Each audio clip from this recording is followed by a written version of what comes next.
하나님 아버지, 너희는 근심하지 말라. 하나님을 믿으니 또 나를 믿으라고 하셨습니다. 오늘도 믿음의 자리에 나왔습니다.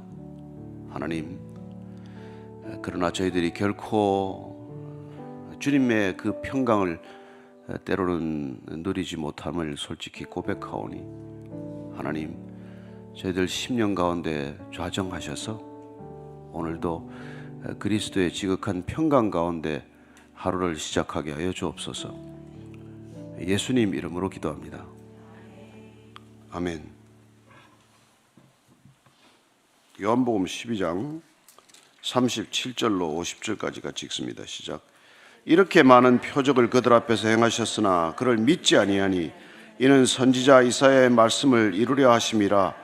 이르되 주여 우리에게서 들은 바를 누가 믿었으며 주의 팔이 누구에게 나타났나이까 하였더라. 그들이 능히 믿지 못한 것은 이 때문이니 곧 이사야가 다시 일렀으되 그들의 눈을 멀게 하시고 그들의 마음을 완고하게 하셨으니 이는 그들로 하여금 눈으로 보고 마음으로 깨닫고 돌이켜 내게 고침을 받지 못하게 하려 함이라 하였습니다. 이사야가 이렇게 말한 것은 주의 영광을 보고 주를 가리켜 말한 것이라. 그러나 관리 중에도 그를 믿는 자가 많되 바리새인들 때문에 드러나게 말하지 못하니 이는 출교를 당할까 두려워함이라. 그들은 사람의 영광을 하나님의 영광보다 더 사랑하였더라. 예수께서 외쳐 이르시되 나를 믿는 자는 나를 믿는 것이 아니요 나를 보내신 이를 믿는 것이며 나를 보는 자는 나를 보내신 이를 보는 것이니라. 나는 빛으로 세상에 왔나니 물은 나를 믿는 자로 어둠에 거하지 않게 하려 함이로다. 사람이 내 말을 듣고 지키지 아니할지라도 내가 그를 심판하지 아니하노라. 내가 온 것은 세상을 심판하려 함이 아니요 세상을 구원하려 함이로라. 나를 저버리고 내 말을 받지 아니하는 자를 심판할 리가 있으니 곧 내가 한 그 말이 마지막 날에 그를 심판하리라. 내가 내 자유로 말한 것이 아니요 나를 보내신 아버지께서 내가 말할 것과 이를 것을 친히 명령하여 주셨으니 나는 그의 명령이 영생인 줄 아노라. 그러므로 내가 이러는 것은 내 아버지께서 내게 말씀하신 그대로니라 하시니라. 아멘.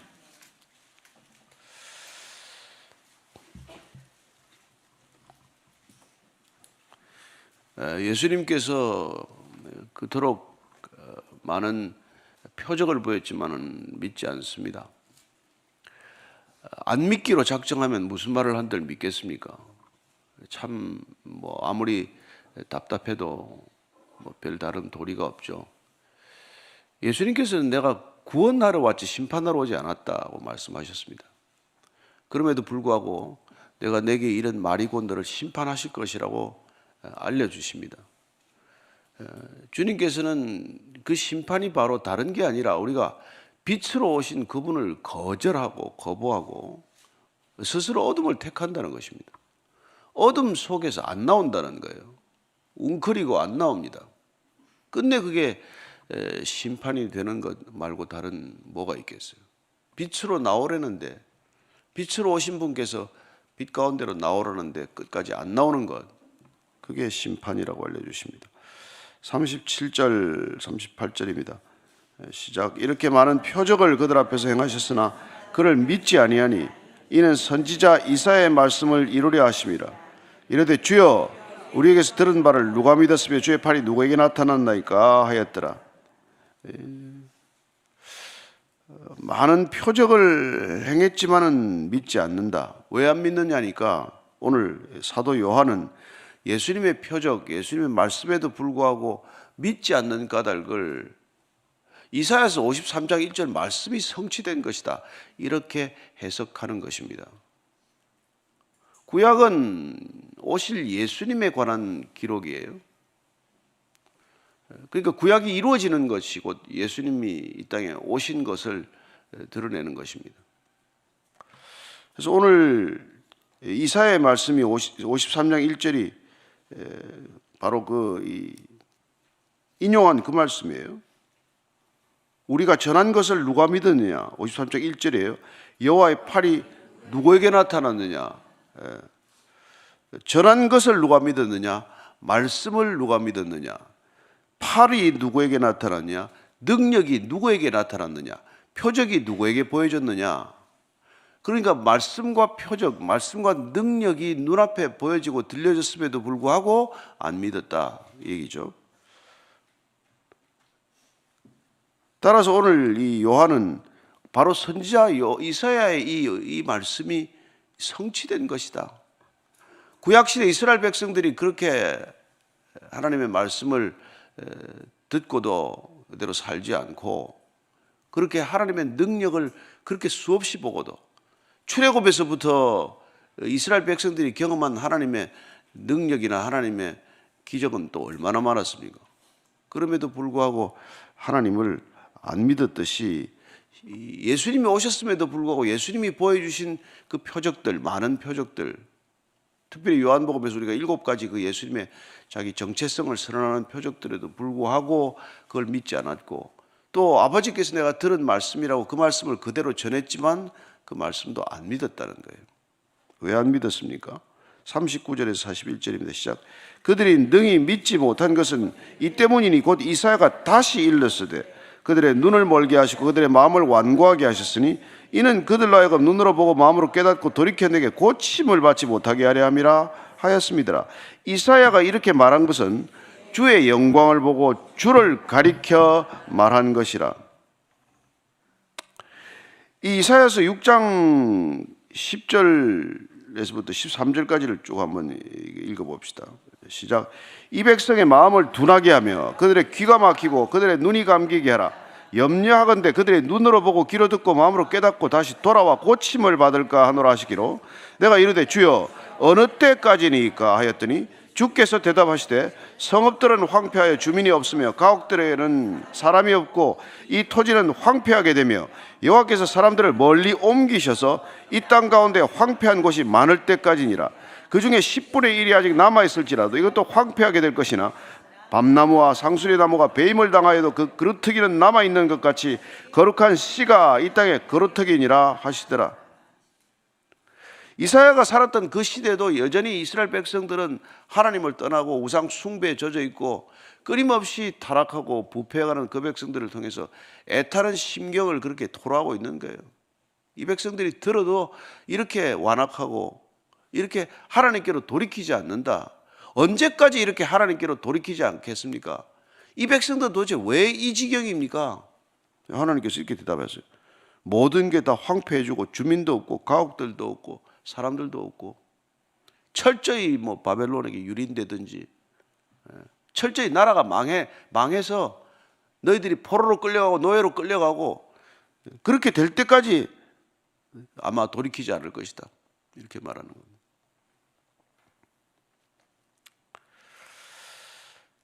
그 애타는 심경, 이사야의 심경이 이런 거예요. 하나님과 씨름했던 그 마음, 그 고통스러운 마음을 다시 사도 요한이 이렇게 기록하고 있는 거예요. 왜 예수님이 그렇게 배척받았을까? 왜 예수님이 그렇게 받아들여지지 않았는가? 눈이 멀고 마음을 완고하게 했기 때문에 그렇다. 그럼 하나님이 눈을 멀고 완고하게 해서 못 믿게 해놓고 안 믿는 걸 왜 탓합니까? 이렇게 해석하면 안 돼요. 불신의 책임은 하나님한테 있는 게 아니에요. 그토록 많은 기회를 주고 그토록 많은 믿음의 기회를 허락하셨음에도 불구하고 끝내 하나님께로 돌이키지 않고 자기 고집대로 살고 자기 멋대로 살고 자기 충동대로 욕망대로 살아간 그거는 하나님을 안 받아들였기 때문에 그랬다는 거예요. 그래서 완악하게 된 책임은 결국 본인이 질 거란 말이에요. 그러니까 뭐 안 믿고 나서 내가 하나님 때문에 안 믿었다 그런 소리는 못하는 거죠. 바로의 마음을 뭐 완악하게 했기 때문에 10번 재앙을 겪는다. 하나님이 바로의 마음을 그냥 아주 그냥 못 돌이키게 해놓고 재앙을 계속 퍼부었다가 아니잖아요.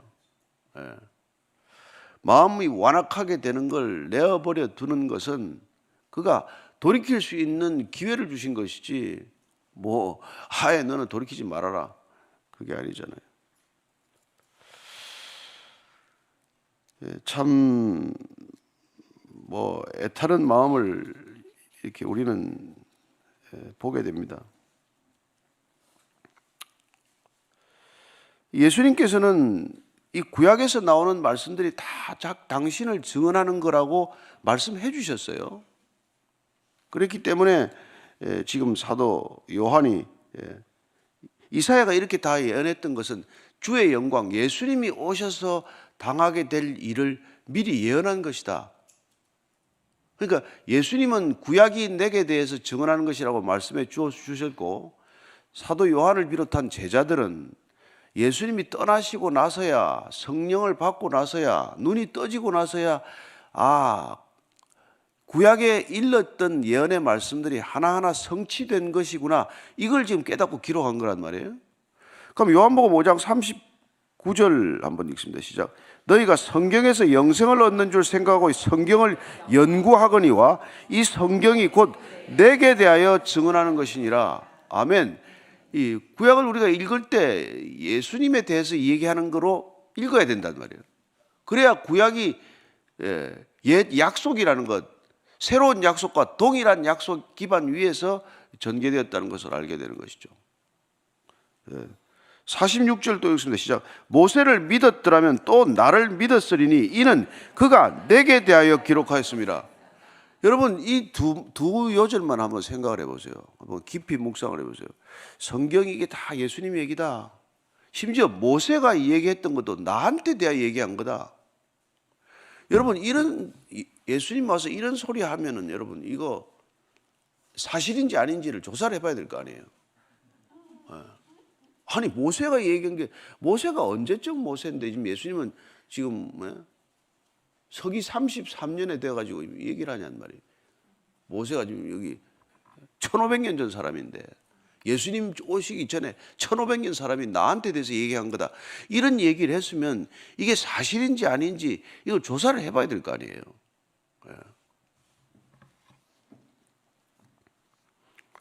그 이런 얘기하는 게 뭐 정신병자 아니면 사실이죠. 뭐 사기꾼 아니면. 그러니까 믿든지 안 믿든지밖에 무슨 결론이 없잖아요. 이 중간지대가 어디 있습니까? 이 말이 사실이든지 아니든지 제정신이든지 아니면 정신 나갔든지 뭐 둘 중에 하나인데 무슨 참. 근데 이게 이사야가 이렇게 예언했던 건 다 예수님의 영광을 보고 다 예언했다는 거란 말이에요. 그러니까 예언자들도 그냥 자기 생각을 불쑥불쑥 얘기한 게 아니란 말이에요. 성령에 감동되어서 성령의 생각을 얘기했던 것이고, 성령께서 감동되어서 하나님의 말씀을 기록해 한 것이고, 그렇게 기록된 말씀은 다시 하나님께서 보내신 아들을 통해서 다 성취되었다. 이게 우리가 성경을 들고 있는 이유예요. 그리고 지금 말씀하셨던 예수님 말씀도 이 시대에 다 성취되고 있는 중이다. 이게 우리가 또 성경을 읽는 이유고 믿는 이유란 말이에요. 이게 우리가 무슨 역사 공부하는 겁니까? 이거 우리가 뭐 들고 이걸 그걸 하겠어요? 이걸 믿는다면 우리는 말씀대로 순종하는 길과 불순종하는 길, 마치 예수님이 오시기 전 600년 전에 이스라엘을 통해서도 순종과 불순종 길에 있었고, 예수님이 오셔서도 그 말씀에 순종하는 길과 불순종하는 길이 있었듯, 오늘날도 동일하게 우리는 예수님의 말씀에 순종하고 있는가 불순종하고 있는가 둘밖에 없는 거예요. 인생이 뭐 복잡할 게 하나도 없어요. 인생이 꼬여서 안 되는 일은 딱 하나입니다. 나는 왜 되는 일이 없나? 여전히 어둠 가운데 있기 때문에 그래요. 어둠 속에 있는 게 뭐, 어둠에 있는 사람들이 뭐 합니까? 시편 1편 1편을 보면은 악인의 꾀를 생각하고 있는 게 어둠 속에 있는 거예요. 그냥 죄인들이 가는 길에 그냥 분주히 다니는 게 어둠 속에 있는 거예요. 오만한 자의 자리에 앉아 있는 게 그게 다 어둠 속에 있는 거란 말이에요. 그런 어둠 속에 있는 사람들은 잘 되고 있는 게 지금 망하고 있는 길이란 말이에요.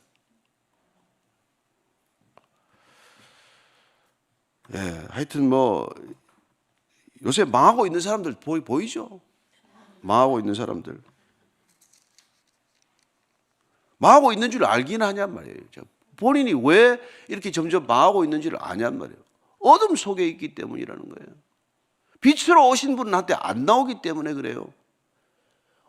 여러분, 예수 믿는 게 뭐 복잡합니까? 대학을 나와야 믿습니까? 박사학위를 받아야 믿어요? 눈이 멀어도 믿을 수 있습니다. 그렇지 않아요? 이름만 부르면 되는 거예요. 예수 이름을 부르라는 거예요. 예수. 예수가 뭔데? 하나님이 구원하신다예요, 이름이. 그 이름만 불러도 구원을 받는 거예요. 하나도 복잡하지 않습니다. 아니, 지난번에 우리 성도들 장례식 갔다 와가지고 안 믿는 집에 식구들 뭐 이렇게 장례식 이제 완전히 안 믿는 집에 갈 때도 있어요. 이제 뭐 장례를 주관하자고 하는 사람들이 가족들을 설득해서 이제 병상 때 세례 뭐 받았다, 뭐 예수님 영접했다 이래서 하는데, 여러분 나와서 그 며칠 전에 장례식장에 완전히 얼굴들이 진짜 뭐 정말 까맣게 죽어 있는 얼굴들이 그 며칠 새에 나와서 예수 이름 부르고 나왔더니 얼굴이 몰라보겠다. 며칠 전에 그 얘기를 들었어요. 몰라보게 얼굴이 변해요. 저는 여러분들이 다 몰라보게 얼굴이 변한 줄로 믿습니다. 뭐 했는데? 이름을 불렀을 뿐인데, 위를 바라봤을 뿐인데, 사방에 우겨쌈을 당해도 사방에 막혀 있어도 비록 되는 일이 하나도 없을 때라도 위를 바라보면 일이 풀리게 될 줄로 믿습니다. 안 풀리고 있어도 그게 풀리는 길이라고 믿으시기 바랍니다. 왜?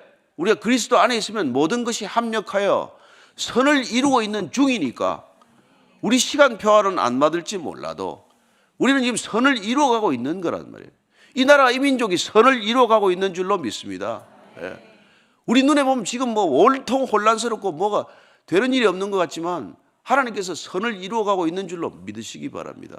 이 나라는 그렇게 이때까지 존속해온 나라예요. 어떻게 이 민족이 5천 년간 뭐가 있다고 이때까지 한국이라는 나라가 있습니까? 망해도 수백 번 망해야 되는 나라고 종속되어서 지금 위구르족이나 무슨 이런 소수민족으로 전락해도 하나도 이상할 게 없는 이 나라가 중국 같은 나라를 두고 일본을 두고 러시아를 두고도 살아있는 이유가 뭐겠어요? 애국가대로예요. 하나님이 보호하사 하나님이 지켜주신 나라예요. 여러분, 임진왜란 때 조선조 왕 선조는 도망갔어요. 도망가가지고 중국에다 대고 어버이 나라에서 내가 여생을 보내고 싶다, 그런 편지나 보낸 작자란 말이에요. 그 아들이란 작자는 붙들려가지고 일본한테 붙들려가지고 일본 사람들한테 살려주면 한강 이남은 다 주겠다, 경상도 호남 다 가져가라, 그따위 소리나 했던 사람들이 다 그거는 지도자들이란 말이에요. 이 나라를 누가 지켰는데? 왜 이렇게 흥분하지? 하나님이 보호하사, 이 얘기를 하는 게 우리는 하나님이 지킨 겁니다. 하나님이 지킨 거예요. 정말로 와요. 그러니까 기도해야 된단 말이에요. 기도하라는 말이에요. 여기 6.25 때 낙동강 전선이 안 무너진 이유가 말이에요. 폭격을 해야 되는데 구름이 잔뜩 끼었어요. 그때 모든 교회가 기도했습니다. 그래서 밤에 구름이 거치는 바람에 폭격하고 해가지고 그나마 낙동강 지켜졌어요. 6.25 터지기 2달 전에 여러분, 해병들이 자기들 월급 가지고 첫 군함을 사왔어요. 이승만 대통령이 매칭 펀드 해가지고 돈 가져가지고 오는데 그 사람들이 군함에다가 포를 안 달아줘가지고 저기 하와이 와가지고 포를 또 걸신걸신 구글구글 해가지고 포 달아가지고 와서 2달 전에 훈련 좀 하고 있다가 처음 이 사람들이 북한에서 내려와가지고 600명 탄 기습 부대가 들어왔는데 그걸 발견도 또 신기하죠. 2달 동안 포 쏘는 훈련 몇 번 하지도 못했는데 그거 와가지고 그놈들이 그냥 살금을 와서 모를 텐데 지가 먼저 총을 쐈어요. 그래가지고 그게 포가 교전해가지고 그 배를 깔아앉혔어. 그래서 부산에 게릴라 부대가 안 들어온 거예요. 그런 저런 일이 이 땅에 한두 개가 아니에요. 역사를 알면 알수록 하나님이 보호하신다니까. 하나님이 지켜줘요. 하나님의 이름을 불러야 돼요. 예수 이름을 불러야 돼요. 불러가면서 우리가 기도해야 돼요. 지금도 마찬가지입니다. 공의가 강같이 하수같이 흐르는 게 뭐가 있어요? 우리가 뭘 어떻게 해야 되는데? 나갈 사람 나라고 부르질 사람 부르짖겠지만 기도할 사람은 죽으라고 기도라도 하라고, 안 나가면 기도라도 하고, 밤에 기도하고 자고 아침 눈 뜨자마자 또 기도하고 또 아침 예배 나와서 또 기도하고 하루 종일 기도하고 하나님을 묵상하고 있는 게 기도예요. 하나님 지켜주십시오. 하나님 이 나라를 지켜주십시오. 그리고 여러분들은 그러면 나는 어떻게 해야 이 나라 지키는데 내 역할은 뭔가? 그걸 묵상을 하셔야 되는 거고. 옛날에 6.25 선언 때인가 이럴 때도 그랬어요. 월급 화이트 칼라들이 다 시중에 나왔잖아요. 서울 시내 나와가지고 낮에는 실컷 데모하다가 또 밤에 싹 치우고 또 일하고 말이죠. 그런 민족이에요. 이 나라, 이 민족이. 절대로 안 망합니다. 하나님 붙들고 있으면 안 망해요. 42절 43절이에요. 시작. 그러나 관리 중에도 그를 믿는 자가 많되 바리새인들 중 때문에 드러나게 말하지 못하니 이는 출교를 당할까 두려워함이라. 그들은 사람의 영광을 하나님의 영광보다 더 사랑하였더라. 왜 두려우냐? 사람의 영광을 더 많이 생각하면 두려워진다는 거예요. 하나님을 더 많이 생각하면 안 두렵습니다. 나를 더 많이 생각하면 두려워요. 하나님보다 나를 더 많이 생각하는 게 우울증이요. 무슨 복잡할 거 하나도 없습니다. 맨날 지 생각만 하니까 우울해지지. 지가 뭐 선해야 안 우울하지. 어둠 속에 있는 놈이 어떻게 우울하지 않겠어요? 빛 가운데로 나오라는데 맨날 웅크리고 앉아가지고 꼴방에 앉아가지고 지 생각만 하니까 우울하지. 무슨 공황장애가 있어? 그런 공황장애. 땅이 꺼져 하늘이 무너져. 왜 공황장애? 왜 공황장애? 지 생각을 하다 그런 거지. 44절 45절입니다. 시작. 예수께서 외쳐 이르시되 나를 믿는 자는 나를 믿는 것이 아니요 나를 보내신 이를 믿는 것이며 나를 보는 자는 나는 보내신 이를 보는 것이니라. 예수님 그 얘기 아니에요. 딴 겁니까? 10장 30절에 보면 나와 아버지는 하나이니라. 나와 아버지는 하나. 나 보는 자는 하나님을 보는 거다. 왜 빌리바 또 나를 보고도 하나님 보여달라 그러냐? 그러니까 하나님 알고 싶으면 예수님 알면 됩니다. 하나님 얼굴 보고 싶으면 십자가 보면 돼요. 그게 하나님의 사랑이요 하나님의 얼굴이에요. 예? 예수님은 그 얘기 목이 터져라고 하신 거죠. 이 지금 요한복음 12장은 이제 마지막 공생애가 매듭짓는 장이에요. 오늘로 이제 끝나는 거예요. 어떻게 보면 최후 통첩과도 같은 거예요. 빛 가운데로 나오라. 더 이상 어둠 속에 웅크리지 말고 빛 가운데로 나오라고 지금 최후로 선언하는 게 12장 마지막 말미입니다. 오늘. 예. 예수님께서는 뭐 다른 복잡하게 말하지 않습니다. 예. 하나님의 일을 어떻게 하느냐 했더니 6장 29절에 시작. 예수께서 대답하여 이르시되 하나님께서 보내신 이를 믿는 것이 하나님의 일이라. 하나님께서 보내신 이를 믿는 것이 하나님 믿는 것이고 그 하나님 믿는 것, 하나님의 보내신 자 예수 그리스도를 믿는 것, 그게 하나님의 일이라는 거란 말이에요.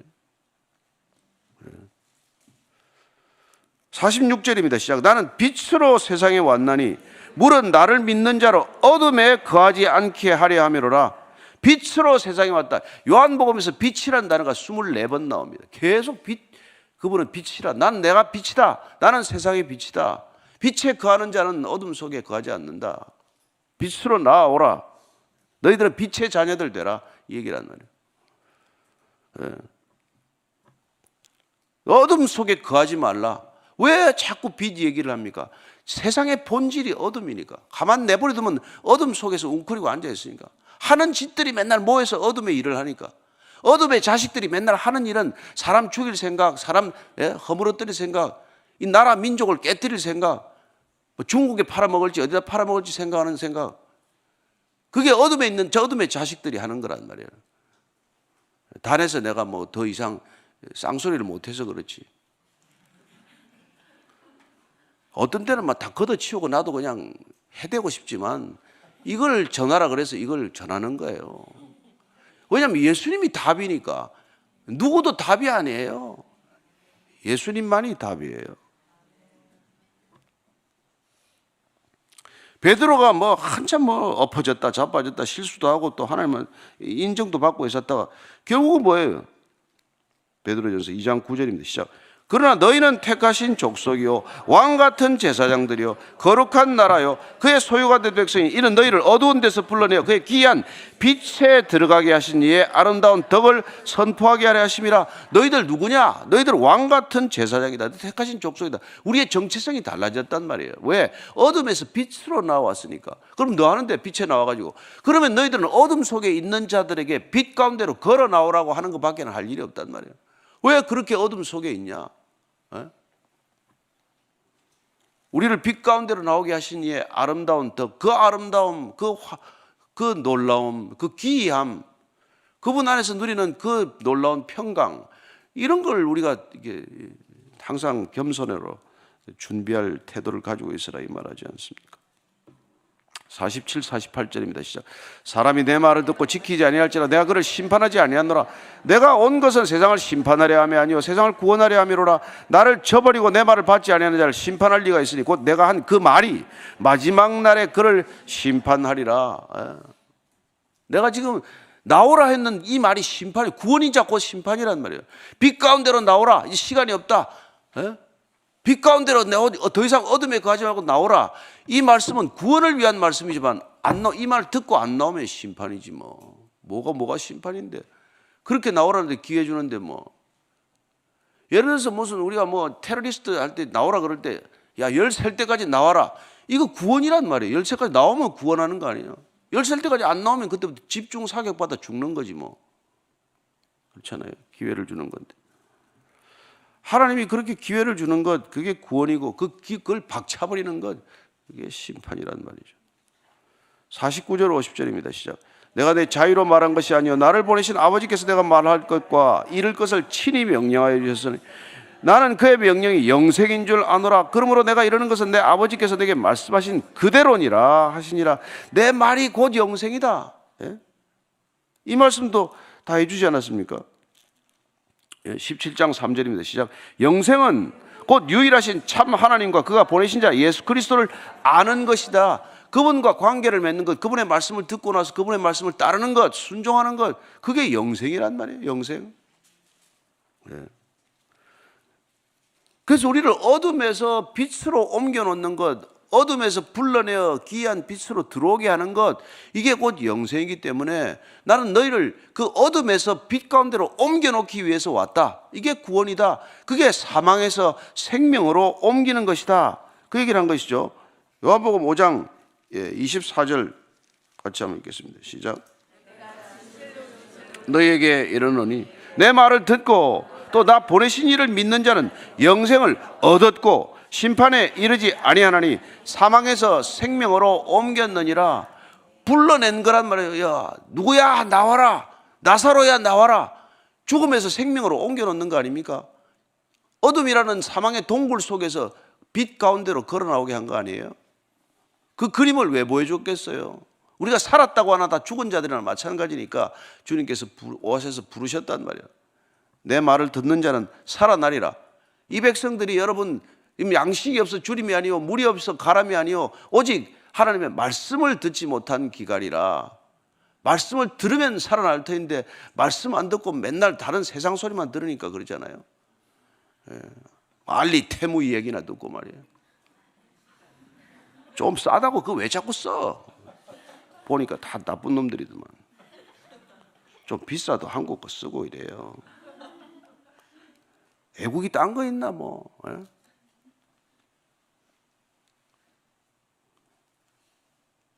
기분 나쁘면 중국 쳐다보지더만. 너 요새 볼수록 요새 이 사태 때문에 얼마나 이 나라가 중국에 넘어갔는지를 이제 조금씩 안 볼래도 자꾸 알고리즘인가 알고리즘인가 거기 떠더만. 근데 이게 뭐 거의 뭐 이게 중국 뭐 혜택이 이루 말할 수도 없더만. 모르고 당한 세금이 나간 게 말이에요. 줄줄줄줄줄줄 다 세버렸어. 정신 바짝 차려야 돼. 그래서 지금 젊은 사람들이 뭐 2030인가 저렇게 나가서 옛날에는 틀딱들만 나간다 그러더니 요새는 젊은 애들이 이제 막 다 깨어나지 않았어요. 그래서 무슨 뭐 계엄이 아니라 계몽이라 그러는데 일리가 있더라고. 나도 처음에는 모르고 나도 뭐라 그랬어. 이게 어느 시대 때인데 지금 계엄이냐 이랬는데 볼수록 내가 볼수록 기가 차고 볼수록 한심하고 볼수록 몰랐고 아무것도 모르고 살았더만 우리가 그냥 맨날 예배나 드리고 살았지. 세상이 어떻게 돌아가는지도 모르고 있다가 보니까 말이에요. 알수록 화가 나. 모를 때는 괜찮더니 말이야. 큰일이야, 큰일. 우리 아들 자식들이 큰일이지 뭐. 우리야 살 만큼 살았으니까 뭐 가면 그만이지만. 그래서 우리가 오늘 정말 주님을 이렇게 여러분들이 부르고 주님을 사랑하면 세상 친구 없어도 돼요. 난 지금 친구 이제 하나도 없어 이제. 요한복음 15장 15절입니다. 시작. 이제부터 너희를 종이라 하지 아니하리니 종은 주인이 하는 것을 알지 못함이라. 너희를 친구라 하였노니 내가 내 아버지께 들은 것을 다 너희에게 알게 하였습니다. 아멘. 예수님은 다 알게 하고 갔어요. 그리고 넌 이제 친구다 이래. 예수님 친구하면 여러분 사람 친구 하나도 그립지 않습니다. 여러분들 뭐 친구 없어도 하루 종일 여러분 예수님하고 친하게 지내면 돼요. 그래서 나하고 친구하자고 보내준 게 딴 생각하지 말고 딴 여자 자꾸 쳐다보지 말고 딴 남자 보지 말고 나보라고 진리의 성령을 보내주셨단 말이에요. 그분이 오면 이상하게 말씀이 그렇게 꿀송이처럼 달고 말씀만 먹어도 힘이 나요. 16장 13절이에요. 시작. 그러나 진리의 성령이 오시면 그가 너희를 모든 진리 가운데로 인도하시리니 그가 스스로 말하지 않고 오직 들은 것을 말하며 장래 일을 너희에게 알리시리라. 아멘. 진리의 성령이 오시면은 우리를 진리 가운데로 인도한다면 더 이상 어둠 속에 있을 수가 없어요. 빛 가운데로 나오게 돼 있어요. 저는 여러분 오늘도 빛 가운데로 걸어가게 되기를 축원합니다. 예, 같이 기도합시다. 하나님 아버지, 오늘도 빛 가운데로 걷게 하여 주옵소서. 나는 세상의 빛이니 나를 만나는 자, 나를 따르는 자는 어둠 속에 더 이상 거하지 않고 빛 가운데로 나올 것이다. 실족하지 않을 것이다. 산 위에 빛은 감추지 못할 것이다. 주님, 오늘도 그 빛으로 살게 하여 주옵소서. 이제는 십자가에서 영원한 빛이 되신 우리 구주 예수 그리스도의 은혜와 아버지의 사랑과 성의 인도하심이 오늘도 빛 가운데로 거기를 결단하는 이전에 고개 숙인 모든 빛의 자녀들 위해 지금부터 영원까지 항상 함께 하시기를 간절히 축원하옵나이다. 아멘.